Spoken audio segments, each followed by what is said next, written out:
এখানে কাউরে এখন পর্যন্ত ঘোল মাঠা দেয় নাই, ওর অলরেডি খাওয়া শেষ। গোল দেখা তারেক মানেই পেপাই গেল। হ্যালো ফ্রেন্ডস, আসসালামু আলাইকুম। সবাই কেমন আছেন? আশা করি আল্লাহ তাআলার রহমতে সবাই ভালো আছেন। অনেকদিন হলো ব্যস্ততার কারণে সমাজপুর যাওয়া হচ্ছিল না, তো মনে বললো আজকে একটু সমাজপুর যাওয়া দরকার।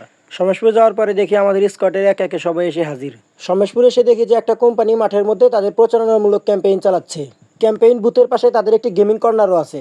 আমরা নিজেরাও এই গেমটাতে অংশগ্রহণ করলাম।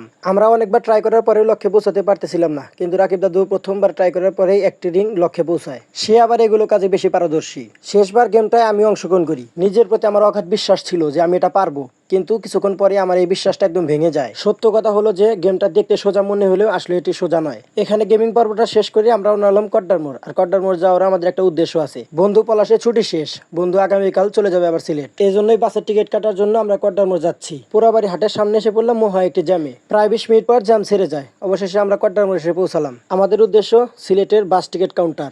বর্তমানে কড্ডারমোড়ে যাত্রী চাপ খুবই কম, কিন্তু দূরপাল্লা বাসের টিকিটগুলো সবাই আগে কেটে রাখে, এই জন্য আমাদের আগে কেটে রাখা। আমরা প্রথমে গেলাম শ্যামলী বাস কাউন্টারে, কিন্তু তারা বললো শ্যামলী পরিবহনের কোনো এসি বাস নাকি সিলেট যায় না, শুধুমাত্র তাদের একটি নন এসি বাস সিলেট চলাচল করে।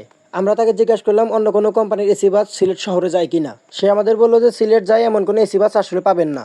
আমরা আর একটু ভালো করে খোঁজ নিয়ে দেখার জন্য আমরা গেলাম হলো এসআই টিকিট কাউন্টারে। এসআই এর কাউন্টারে যে ভাই ছিলেন সে জানালেন তাদের এসি বাস একটি চলাচল করতো, কিন্তু এখন যান্ত্রিক ত্রুটি হওয়ার কারণে এসি বাসটা বন্ধ আছে, নন এসিটা এখন যাতায়াত করে। পরে আমরা এসআই টিকিটটা না কেটে আমরা শ্যামলির টিকিট কাটলাম। টিকিট কাটতে আমাদের একটু লেট হয়েছে, এই জন্য রাকিব দাদু তো একদম রাগে ফায়ার। যাই হোক, আমাদের এখন টিকিট কাটা শেষ। এখন আমাদের উদ্দেশ্য অন্য কোনো গন্তব্য।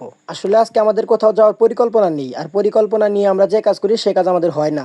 এর মাঝে রাকিব বললো যে ওর গাড়ির জন্য নাকি একটি মোবাইল কিনতে হবে।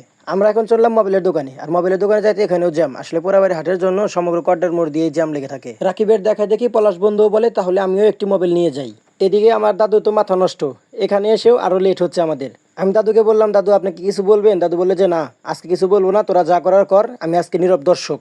অবশেষে আমাদের দুইটা মোবাইল কেনা শেষ। এখন আমাদের উদ্দেশ্য জামতল যাওয়ার। জামতল যাওয়ার একমাত্র কারণ হলো পলাশ বন্ধু নাকি সবাইকে কিছু খাওয়াবে। অবশেষে আমরা দ্রুত জামতলের উদ্দেশ্যে রওনা হলাম। পলাশ বন্ধু বলেছে কিছু খাওয়াবে, কিন্তু কি খাওয়াবে এ বিষয়ে কোনো কিছু জানায়নি।